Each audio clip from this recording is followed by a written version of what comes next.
40절까지 말씀 보시겠습니다.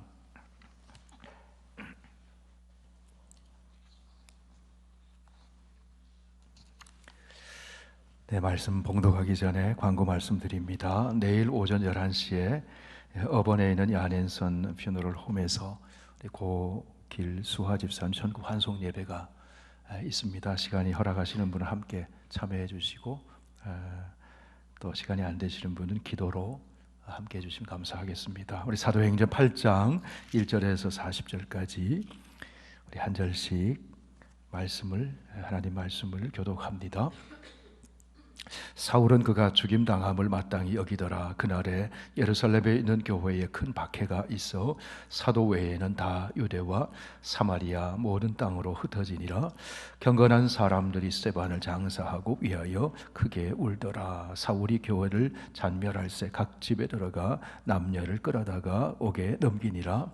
그 흩어진 사람들이 두루다니며 복음의 말씀을 전할새 빌립이 사마리아 성에 내려가 그리스도를 백성에게 전파하니 무리가 빌립의 말도 듣고 행하는 표적도 보고 한 마음으로 그가 하는 말을 따르더라. 많은 사람에게 붙었던 더러운 귀신들이 크게 소리를 지르며 나가고 또 많은 중풍병자와 못 걷는 사람이 나으니 그 성에 큰 기쁨이 있더라. 그 성에 시몬이라 하는 사람이 전부터 있어 마술을 행하여 사마리아 백성을 놀라게 하며 자칭 큰 자라 하니 낮은 사람부터 높은 사람까지 다 따르며 이르되 이 사람은 크다 일컫는 하나님의 능력이라 하더라. 오랫동안 그 마술에 놀랐으므로 그들이 따르더니 빌립이 하나님 나라와 및 예수 그리스도의 이름에 관하여 전도함을 그들이 믿고 남녀가 다 세례를 받으니 시몬도 믿고 세례를 받은 후에 전심으로 빌립을 따라다니며 그 나타나는 표적과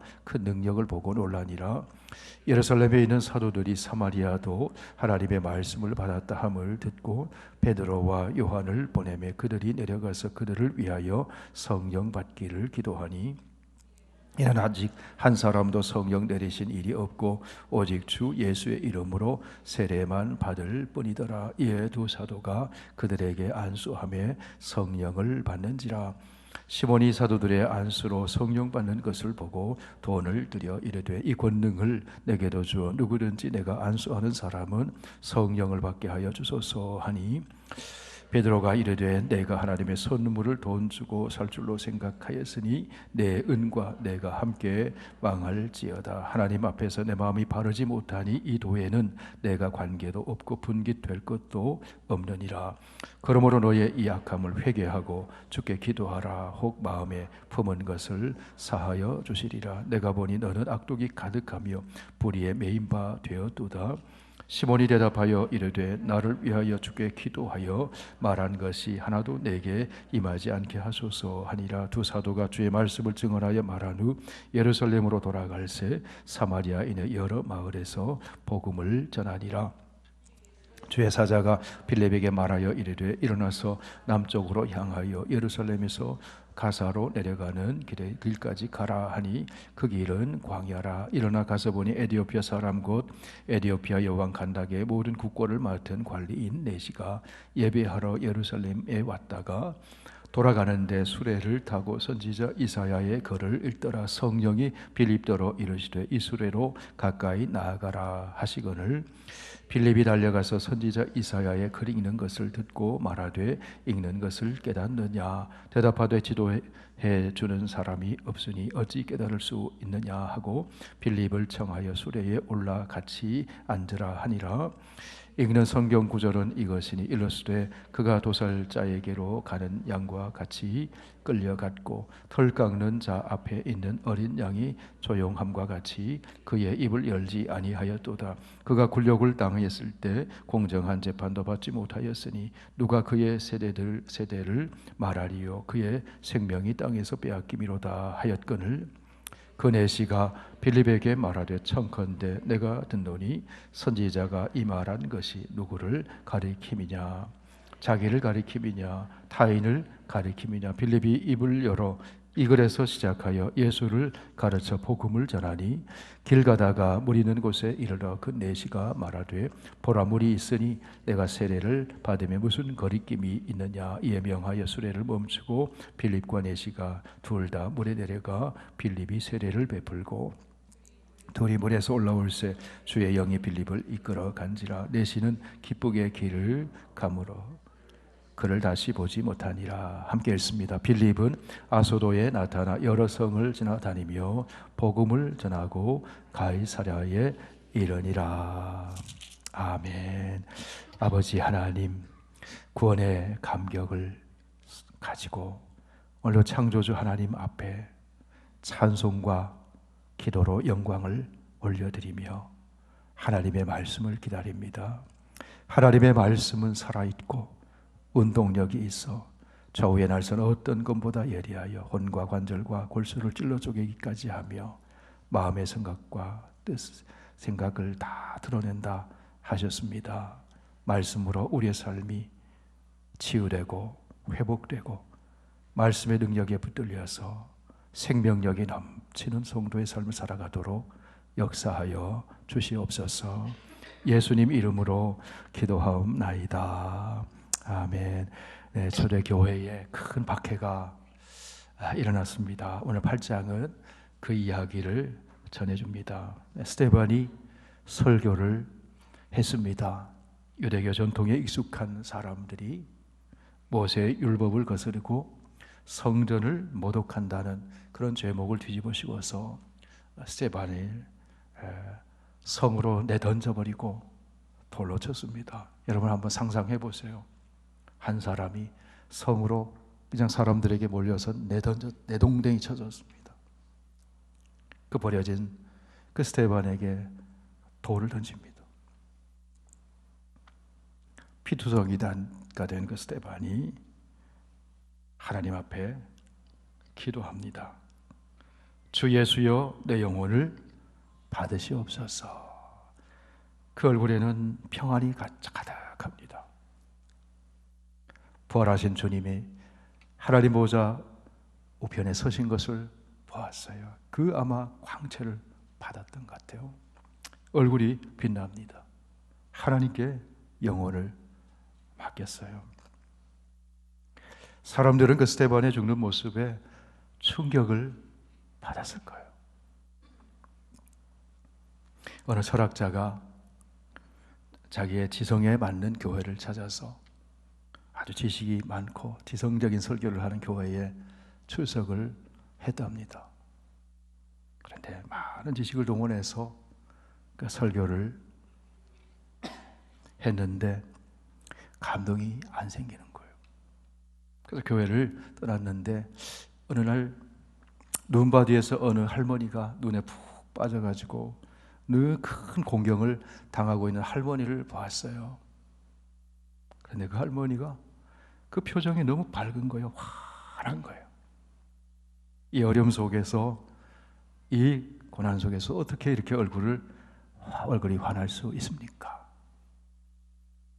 나는 내 곁에 계신 예수님 얼굴을 생각하고 그분을 바라보고 있습니다. 그 예수님을 바라보았을 때 만면에 그 상상하기 힘든 평안함이 있더라는 거예요. 지식이 많은 설교에 감동을 못 받았는데 그 할머니가 내면에 확신에 차 있는 예수 그리스도를 바라봄으로 누리는 그 평강한 얼굴을 보고 충격을 받는 거예요. 내가 예수 믿어야겠다. 할렐루야. 스데반이 그랬다는 겁니다. 스데반이 그랬다는 겁니다. 그럼에도 불구하고 더 마음을 강팍하게 하고 더 사나워지는 사람들이 있었어요. 그 대표적인 인물이 사울이라고 하는 청년이에요. 사울은 유대교의 율법에, 거기에 모든 세계관이 거기에 묶여 있습니다. 모든 가치관이 거기에 묶여 있습니다.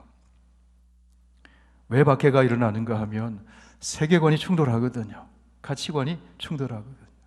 그 세계관과 가치관을 둘러싸고 있는 그 심층부에 보면은 문화가 자리하고 있고, 그 문화의 핵이라고 할 수 있는 것이 종교입니다. 자기들이 가지고 있는 그 종교적인 그런 신념. 사울이라고 하는 바울이 되기 전에 사울은 거기에 묶여 있습니다. 더군다나 공부를 얼마나 많이 했습니까? 가말리엘 문화에서 공부를 하고 율법의 의로는 흠이 없을 정도로 열심으로, 얼마나 열심히 있었습니까? 이 사울이라는 청년이. 그 유대교로 말한다면 유대교 근본주의자라고 할 수 있어요. 유대교 근본주의자, 극보수주의자. 사울이 어떻게 했습니까? 스데반의 죽음을 마땅히 여겼다. 지난 시간에 말씀드렸죠. 유대교의 세계관을 보니까, 유대 율법의 그 가치로 바라보니까, 유대교 신학자인 바울의 그 생각에는 이 사람은 돌에 맞아 죽는 것이 마땅하다. 이들은 이단, 유대교 입장에 보면 이단을 전하는 사람입니다.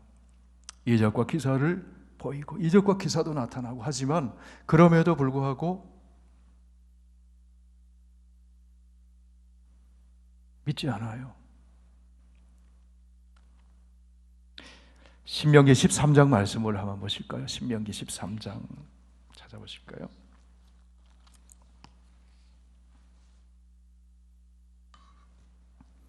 구약 283쪽에 있습니다.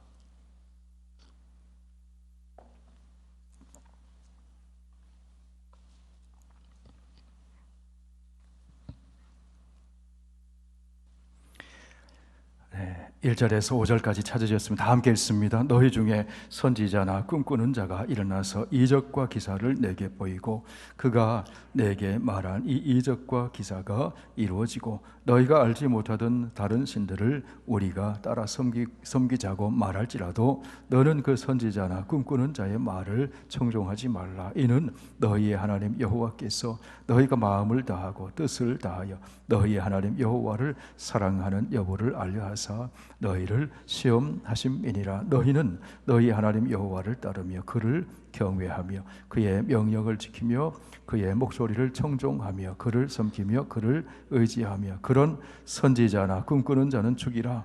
이는 그가 너희에게 너희를 애굽 땅에서 인도하여 내시며 종 되었던 집에서 속량하신 너희 하나님 여호와를 배반하게 하려 하며 너희 하나님 여호와께서 내게 행하라 명령하신 도에서 너를 꿰어내려고 말하였습니다. 너는 이같이 하여 너희 중에서 악을 제할지니라. 이것이 율법주의자들, 유대교 신학의 세계관이 거기에 맞춰져 있는 사람들.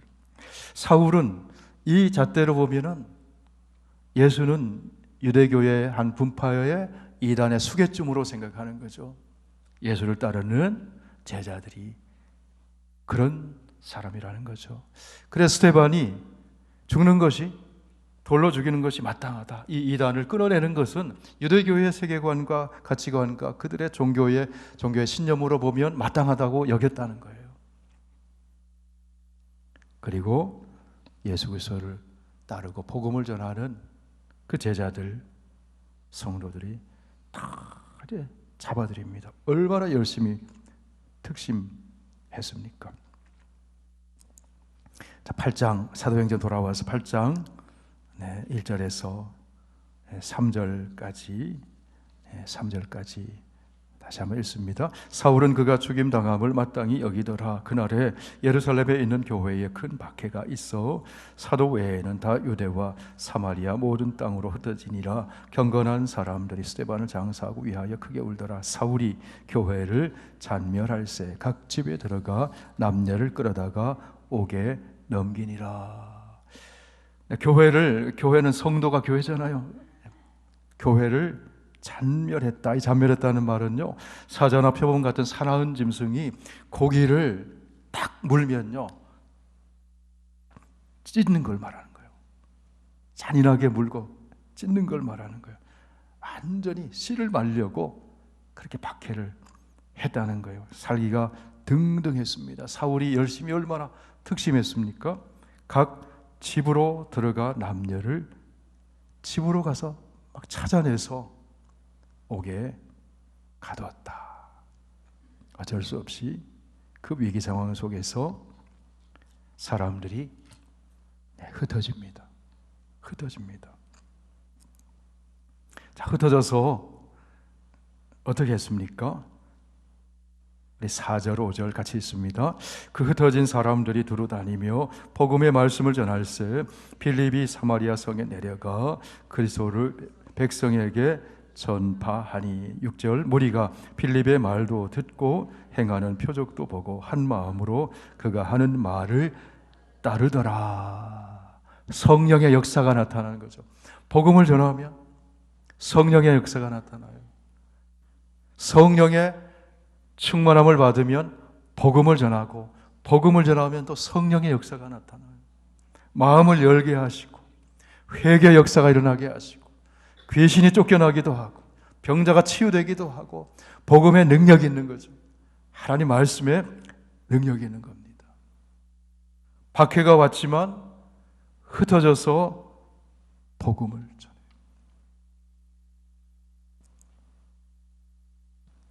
저를 따라 한번 말씀해 보세요.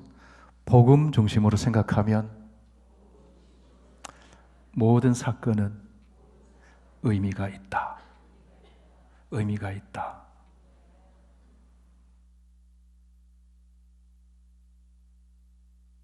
이스라엘에서 아람 군대가 아람 사람들이 이스라엘을 침략을 해가지고 어린 소녀 하나를 나만 집에 데려갔어요. 부모 다, 가족들 다 뿔뿔이 흩어지고 이 어린 소녀가 그 나만의 그 와이프를 시종 드는 일을 합니다. 그런데 나만이 문둥병이 들잖아요. 나병이 들잖아요. 이스라엘에 가면 선지자가 있는데 엘리사라고 하는 선지자를 만나면 고침받을 수 있습니다.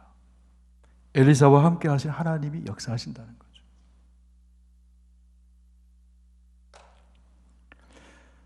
그 복음이잖아요. 복음 중심으로 생각하면 의미가 있어요.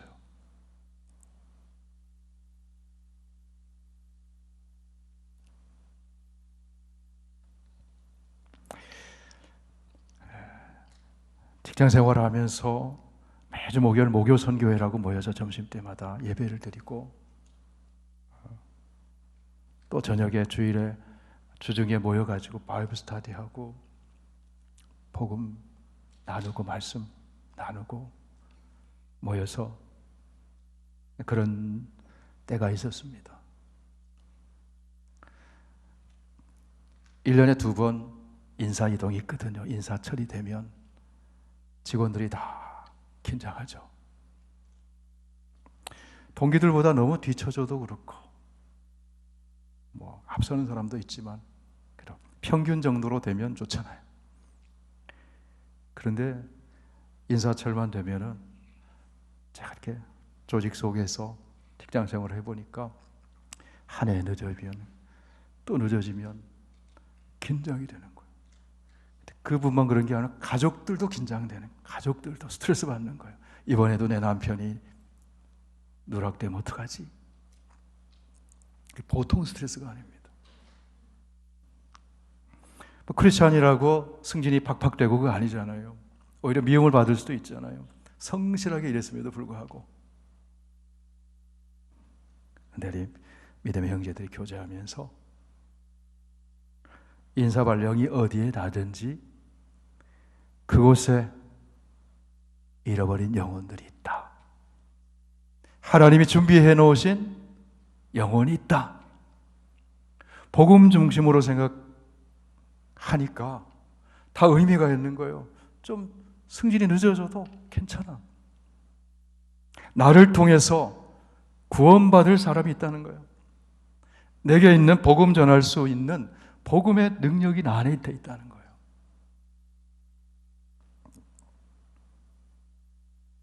시간 쪼개서 점심때 짜장면 사주면서 복음 전하고 복음화는 그렇게 이루어지는 줄 믿습니다. 목회자가 직장 다 뛰어다닐 다닐 수 없잖아요. 성도가 복음으로 무장해서 복음의 확신을 가지고 박해가 와서 흩어진다 하더라도 복음이 있잖아요. 할렐루야. 교회가 다시 회복되는 길은 복음의 능력을 회복하고 복음의 확신을 갖는 겁니다.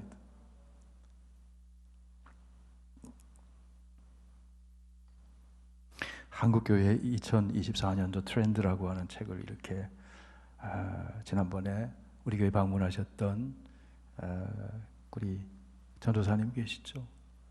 찬양하셨던 그 스태프들이 책을 하나 선물로 가져다 주셨는데 제가 이렇게 챕터를 좀 넘겨봤는데 이런 뭐 서구권은 이미지나 그렇고 미국도 마찬가지고 교회에 사역자들 구하기가 힘들대요. 이민사회도 비슷하잖아요. 그것을 이제 종교사회학적으로도 분석하기도 하고 여러 이제 인터뷰를 하면서 담임 목사와도 인터뷰하고 부교육자와도 인터뷰하고 신학생들하고도 인터뷰하고 사역을 하기 싫어한대요. 교회에 목회 사역을 하기를 꺼려한대요. 그런 사람들이 많아졌다는 거예요. 신학을 공부하고 사역을 하지만 나는 다른 분야에서 하나님 일을 하겠습니다 라는 사람들이 많이 생긴다는 거예요. 그리고 세컨 잡을 가지고 또 생활이 또 돼야 되니까.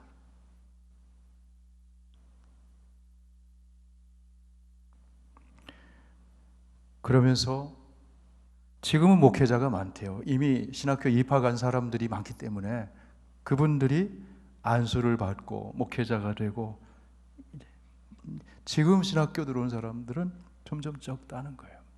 앞으로 교회에 사역자 구하기가 참 어려워질 것 같습니다.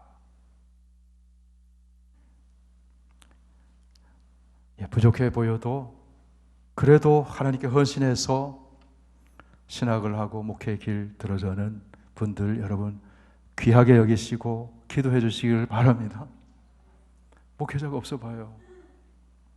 그래서 대안 중에 하나가 이제는 신학생들이 자꾸 이제 안 오니까 각 지역마다 있는 신학교를 이제는 평신도 사역자들을 훈련하는, 그래서 평신도들, 장로님들, 집사님들, 권사님들을 훈련해서 그분들을 교회 일꾼으로 세워야 되지 않느냐, 이런 대안도 지금 얘기를 하고 있다고 그래요. 그러면서 이제 그 중에 또 하나는 소명감이 옛날 같지가 않다는 거예요. 내가 복음, 우리 선배 세대들은 더 헌신하잖아요.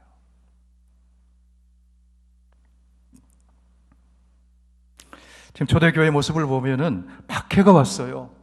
그럼에도 불구하고 복음을 전해요. 그럼 복음은 생명력이 있잖아요.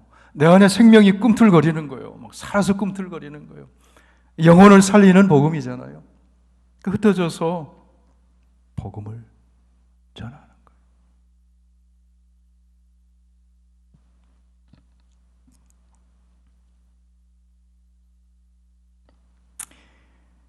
거예요. 길명자 권사님 장례식 준비하면서 이렇게 통화를 하고 대화를 하면서 그런 말씀을 하세요. 두 분 다 젊을 때 아주 멋있는 분들이었던 것 같아요. 멋있는 분들 같아요. 근데 길명자 권사님 할아버님이 목사님이래요. 목사님이래요. 순교자래요. 그러니까 믿음의 뿌리가 아주 든든한 분이에요. 길수아 집사님이 이제 청년, 길수아 좀 똑똑한 청년. 결혼할 때 약속을 했대요. 나하고 결혼하려면 지금부터 교회 나가야 된다. 예수 믿어야 된다. 그때부터 지금까지 예수 믿고 신앙생활을 하셨다는 거예요. 나하고 결혼하려면.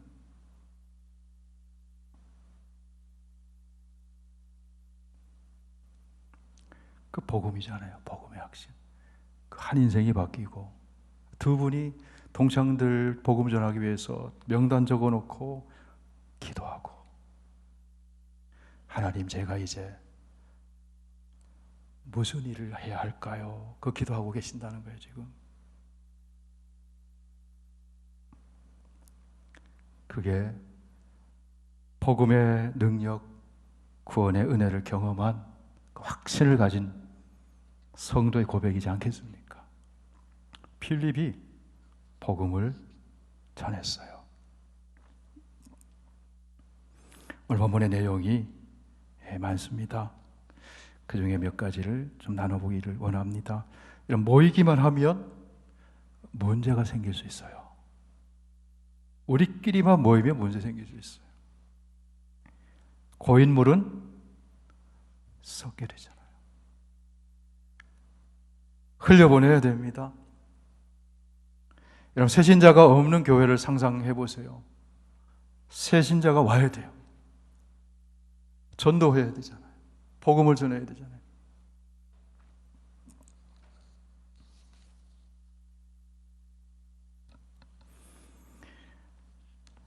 우리 교회 오신 지 오래되지 않는 우리 성도님 가정에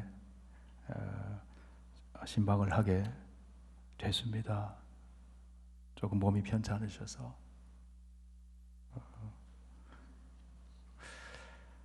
타주에서 오셔서 이민 생활을 하는데, 타주에 계실 때 교회를 다녀본 적이 없으시대요. 너무 이민 생활이 바쁜 거예요. 너무 살기 위해서 시간을 다 들여야 되는 거예요. 교회를 생각도 못하고. 근데 아들 가정이 워싱턴주에 정착하면서 이쪽으로 이제 오셔서 이 지역에 있는, 한 20년 전에 오셨는데 마켓을 가게 됐는데, 어느 교회, 나중에 알고 보니까 어느 교회 장로님이더래요. 그래서 혹시 교회 다니시냐고, 교회 정하셨냐고, 나 교회 다녀본 적이 없는데요 그랬대요. 그때 집을 알아두고 그분이 집에까지 찾아오셔가지고 교회 가자고. 처음 만난 분인데 교회 가자고, 같이 교회 갑시다. 그때부터 그분이 출석하는 교회에 나가서 예수 믿게 되고 신앙생활을 시작하게 됐다는 거예요. 할렐루야. 네. 그분이 평생에 잊을 수 없잖아요. 지금 타주에 가 계시답니다. 근데 다 연락이 오고, 나를 통해서 한 사람이 인생이 바뀐 거잖아요. 그 가정이 바뀐 거잖아요. 자녀들도 예수 믿게 되고. 관심이에요, 관심. 한마디 통해서 교회 다녀, 교회 정하셨냐고. 흩어진 사람들이 복음을 전했습니다. 이적도 나타나고, 가는 곳마다 복음을 전했어요. 핍박이 왔지만, 흩어졌지만 하나님께서는 그것을 통해서 복음이 확산되도록 섭리하시고 역사하셨다는 거죠. 오직 성령이 너희에게 임하시면 너희가 권능을 받고 예루살렘과 온 유대와 사마리아와 땅끝까지 이르러 내 증인이 되리라 하셨다. 성령이 임하셨잖아요. 권능을 받았어요. 예루살렘의 복음이 전해졌습니다. 유대 땅을 넘어서서 사마리아 땅에 복음이 전해져요. 사마리아 땅은 버려진 땅이잖아요. 유대인들의 유대교의 관점에서 보면 버려진 땅과도 같잖아요. BC 8세기에 아수르의 침공을 받아서 북이스라엘이 멸망을 당하고, 그들이 통혼 정책을 써가지고 유대인들과 이방인들이 통혼해서 살게 되었던 그 지역이 사마리아잖아요. 그래서 유대인들이 얼마나 멸시했습니까? 저들은 구원과 상관없다고 생각하지 않았겠어요? 그런데 그 사마리아로 흩어져서 복음을 전했는데 거기에 구원의 역사가 일어나더라는 거예요. 황무지가 자미꽃처럼 파겨지는 거예요. 복음으로 말미암아.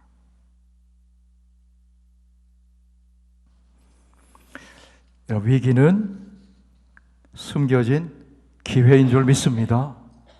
위기 속에 기회가 있는 거죠. 고난 속에 변장된 축복의 씨앗이 담겨 있습니다. 변하지 않는 복음이 우리 안에 있어요. 그렇죠? 복음이 우리 안에 있잖아요.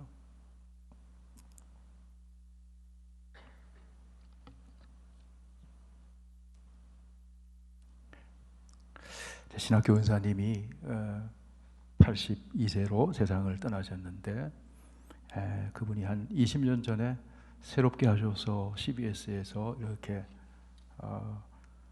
대담한 내용이 있어서 제가 들어봤어요. 네. 이분이 한국의 설교학을 체계적으로 공부하고 소개한 분이에요. 정장복 교수님이라고 책도 많이 펴내고, 그동안에 설교학, 예배학 분야가 없었는데 60년대 초에 이제 미국의 신학을 공부하고, 그래서 사회자가 물었습니다. 목사님이 생각하시기에 예배는 무엇입니까? 예배는 살아계신 창조주 하나님 앞에서 구원받은 성도들이 그 구원의 감격이 넘쳐가지고 하나님께 감사와 찬송과 영광을 돌리며 하나님을 만나는 자리가 예배입니다. 그럼 하나님이 그 예배 자리에 임하시고 말씀을 통해서 또 역사하시고 복을 주시고, 예배자는요 뭐가 있어야 돼요? 구원의 감격이 있어야 된다는 거예요.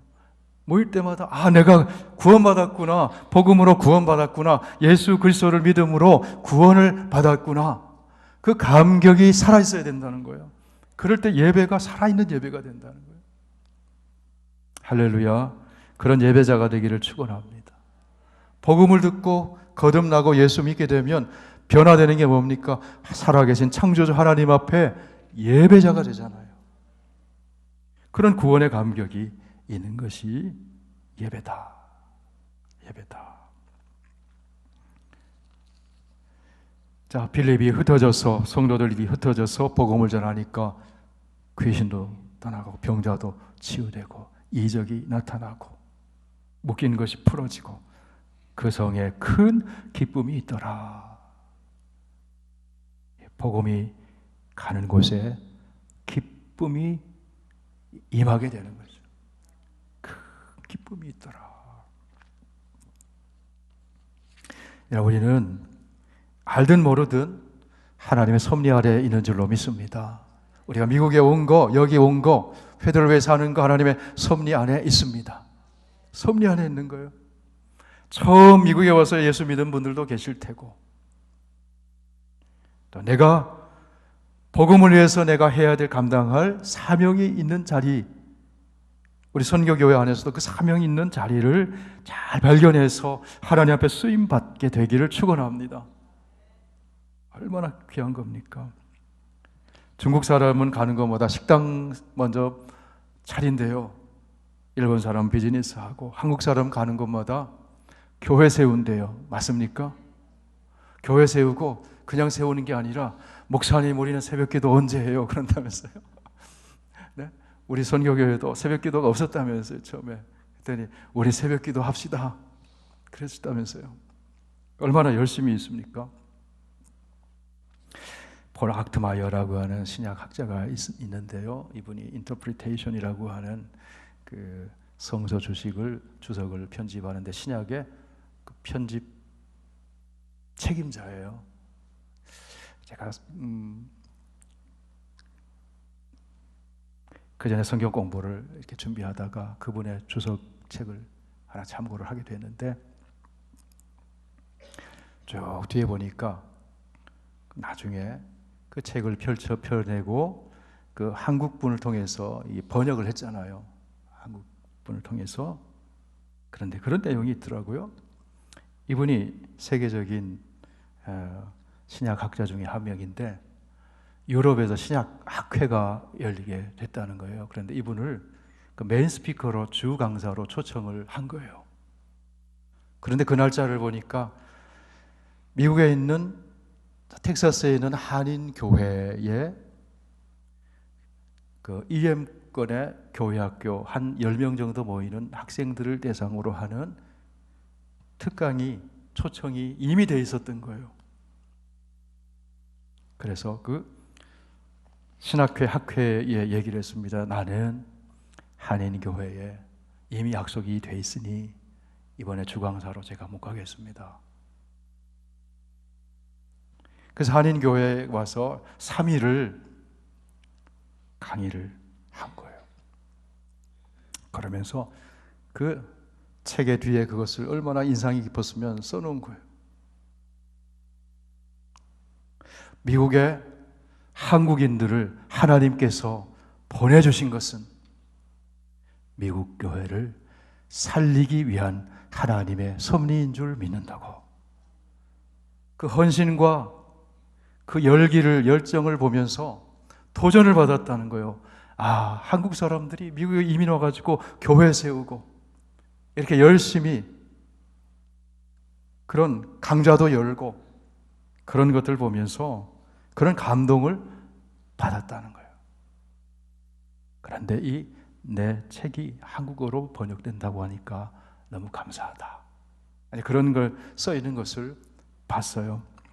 여러분, 한인교회가 미국에 있는 것은, 우리 한인 예수 믿는 한인들이 미국에 있는 것은 하나님의 섭리인 줄 믿습니다. 지금 쇠퇴해가는, 열기가 식어가는 미국 교회에 선한 영향을 끼치고 도전을 주고, 그래서 교회를 다시 이렇게 세우고, 그런 우리 선교교회가 되기를 원합니다. 할렐루야. 고난이 있고 어려움이 있지만 복음의 생명력이 살아있으면 하나님이 역사하는 거잖아요. 여러분, 범위를 줄여서 구역 모임이다 하더라도, 나 혼자 모인다 하더라도, 2명이 모인다 하더라도 거기 복음의 생명력이 있고, 그렇다면 하나님께서 부흥을 주실 줄 믿습니다. 그 불을 옮겨 붓는 역할을 여러분이 하시기를 축원합니다. 불이 옮겨 붓는 거잖아요. 복음의 열정이 있으면. 박해를 받고 집을 쫓겨나고 거주할 데가 없으니까 광야를 다니고, 그러면서도 그 안에 복음이 있었다. 이런 한인 이민교회 역사를 아시죠? 1903년 11월 10일에 첫 예배를 하와이에서 드렸는데, 그 102명이 하와이로 이주했잖아요. 사탕수수 노동자로. 그 인천의 내리감리교회, 대부분이 내리감리교회 교인인데, 그 내리감리교회, 그 대원군이 쇄국정책을 쓰니까 선교사를 들어오지 못하게 하니까 그 내리감리교회가 시작되었던 그 분 중에 한 분이 이승환이라는 분인데, 그분 어머니를 강화도, 인천에 못 들어오니까 강화도에서 배 선상에서 그 어머니가 세례를 받게 되고,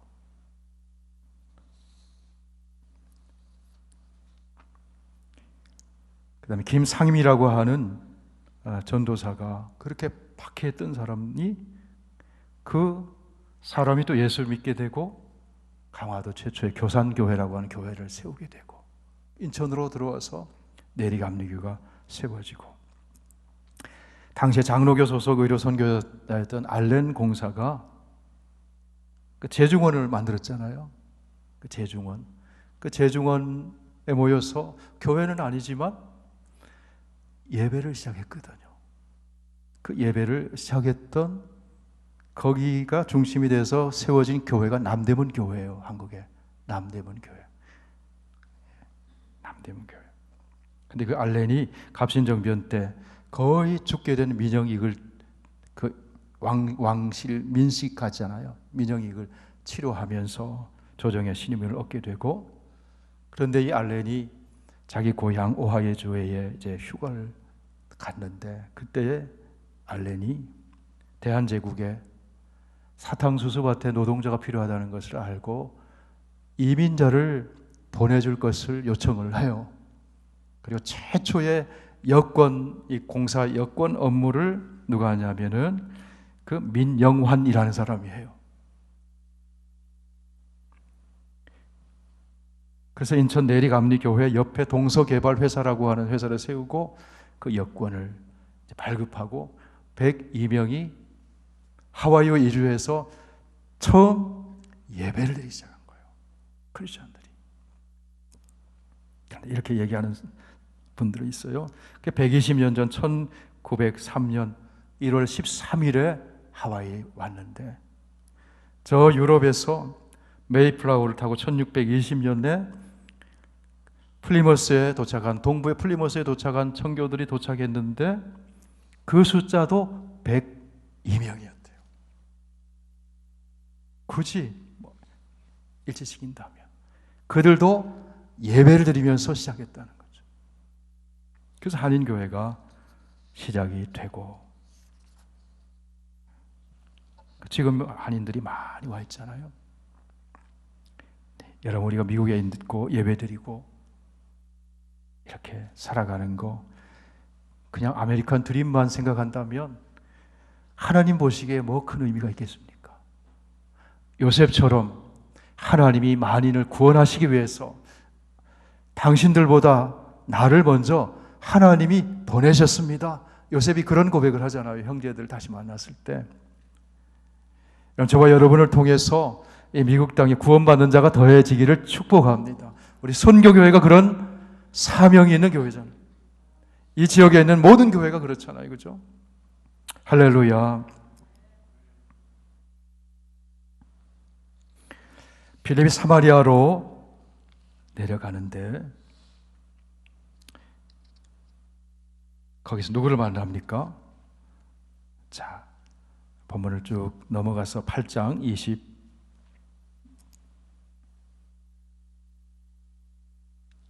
25절부터 30절까지 우리 함께 읽어보실까요? 시작. 두 사도가 주의 말씀을 증언하여 말한 후 예루살렘으로 돌아갈새 사마리아인의 여러 마을에서 복음을 전하니라. 주의 사자가 빌립에게 말하여 이르되 일어나서 남쪽으로 향하여 예루살렘에서 가사로 내려가는 길까지 가라 하니 그 길은 광야라. 일어나 가보니 에디오피아 사람 곧 에디오파 여왕 간닥의 모든 국고를 맡은 관리인 네시가 예배하러 예루살렘에 왔다가 돌아가는데 수레를 타고 선지자 이사야의 길을 읽더라. 성령이 빌립더러 이르시되 이 수레로 가까이 나아가라 하시거늘 빌립이 달려가서 선지자 이사야의 글을 읽는 것을 듣고 말하되 읽는 것을 깨닫느냐. 31절 대답하되 지도해 주는 사람이 없으니 어찌 깨달을 수 있느냐 하고 빌립을 청하여 수레에 올라 같이 앉으라 하니라. 자, 빌립이 광야로 갔어요. 광야에 인적이 드물잖아요. 광야로 갔는데 근데 성령이 빌립을 이끌어간 거예요. 만날 사람이 있다는 거죠. 하나님께서 준비시켜 놓은 사람이 있다는 거죠.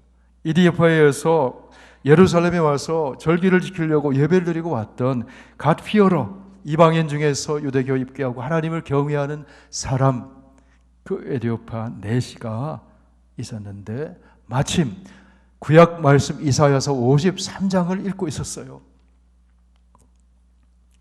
빌립이 그 수레에 가까이 가서 뭐라고 얘기합니까? 읽는 것을 깨닫느냐. 복음의 접촉점이잖아요. 복음의 도역판이잖아요. 띰티를 뛸 때 도약판이 있죠. 그죠? 도막 연기하는 거 보면 팍 스프링 넘어가듯이. 그 사람이 지금 어떤 관심사를 가지고 있는지 그것을 가지고 접근을 하고 접촉점으로 삼고 도약판으로 삼아서 거기서부터 시작해서 주 예수 그리스도의 복음을 전하잖아요. 복음의 도약판이에요. 아까 말씀 나눴던 마켓에서 어떤 다른 교회 성도님, 장로님이 그 접촉점이 교회장에 있었어요. 그 한마디가 그 인생을 바꿨잖아요. 그 인생을 바꿨잖아요. 읽는 것을 깨닫느냐? 그러니까 지도해 주는 사람이 없습니다. 다시 말하면 뭡니까? 성경을 잘 아는 사람이 없다는 거예요. 그런데 빌립은 준비된 사람이잖아요. 준비된 사람이잖아요. 거기서부터 시작해서 예수 그리스도의 복음을 가르쳤다. 자, 32절부터 35절까지 시작. 읽는 성경 구절은 이것이니 일러스되 그가 도살자에게로 가는 양과 같이 끌려갔고 털 깎는 자 앞에 있는 어린 양이 조용함 같이 그의 입을 열지 아니하였도다. 그가 굴욕을 당했을 때 공정한 재판도 받지 못하였으니 그가 그의 세대를 말하리요. 그의 생명이 땅에서 빼앗김이로다 하였거늘 그 내시가 빌립에게 말하되 청컨대 내가 묻노니 선지자가 이 말한 것이 누구를 가리킴이냐 자기를 가리킴이냐 타인을 가리킴이냐. 빌립이 입을 열어 이 글에서 시작하여 예수를 가르쳐 복음을 전하니라. 자, 여기 보면은 이사야 53장에 나와 있는 도살자에게로 가려가는 양과 같이 끌려가고 털 깎인 단자 앞에서 어린 양같이 조용하고 굴욕을 당하고. 누구를 가리켜 하는 말이냐? 누굽니까? 예수 그리스도 6월절의 어린 양처럼 십자가에서 고난을 당하시고 죽임을 당하시고 대속의 죽음을 당하시고 바로 그분이 예수 그리스도시다. 그분이 죽음에서 부활하셔서 주와 그리스도가 되셨다. 그분이 승천하셨다. 그분이 다시 오실 것이다. 그분을 믿으면 구원을 얻게 된다고 복음을 전했다는 거죠.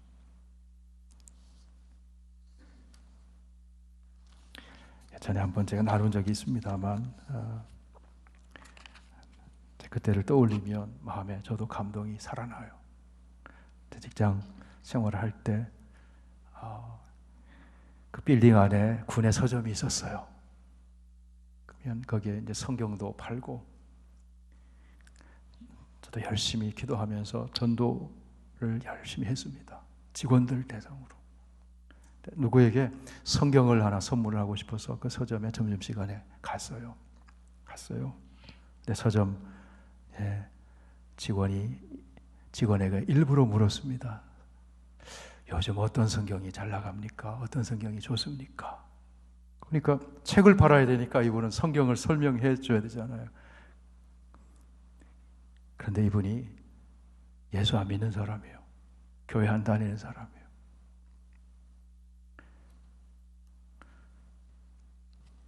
성경을 펴서 이렇게 넘기면서 잘 넘어가는지 활자는 제대로 되어 있는지 제가 보는 거죠. 그러면서 요한복음 3장 16절을 다 열었습니다. 제가. 그러면서 그분에게 탁 내밀었어요. 여기 한번 읽어보세요. 그랬어요. 여기 한번 읽어보세요. 그랬어요. 하나님이 세상을 이처럼 사랑하사 독생자를 주셨으니 이는 그를 믿는 자마다 멸망하지 아니하고 영생을 얻게 하려 하심이라. 직접 읽어달라고 그랬어요. 제가.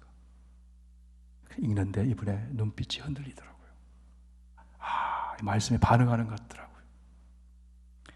제가 10분만 시간 내줄 수 있습니까? 그랬어요. 괜찮대요. 주머니에 전도지를 꺼냈습니다. CCC에서 만든 사형리를 꺼내서 읽었어요. 읽다가 제가 다시 근무하러 가야 되는데 마침 함께 목요선교회에서 신우회에서 함께 신앙생활하던 직원 다른 분이 딱 오는 거예요. 그래서 제가 여기까지 읽었는데 나머지 책임져 주시라고. 그 나머지를 받아서 이분이 같이 훈련받았거든요. 다 읽었어요. 너무 궁금하잖아요. 어떻게 됐는지. 전화를 했어요. 그분은 예수님 영접했냐고. 영접했어요.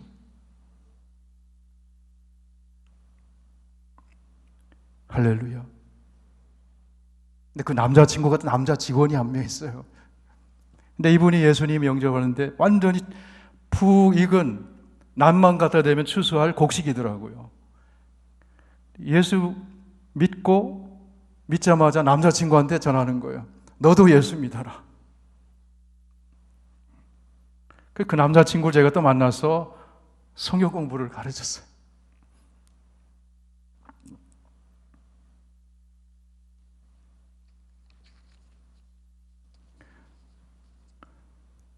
너무 기쁘잖아요. 저 여러분에게 이 복음이 감격이 다시 살아나기를 축원합니다.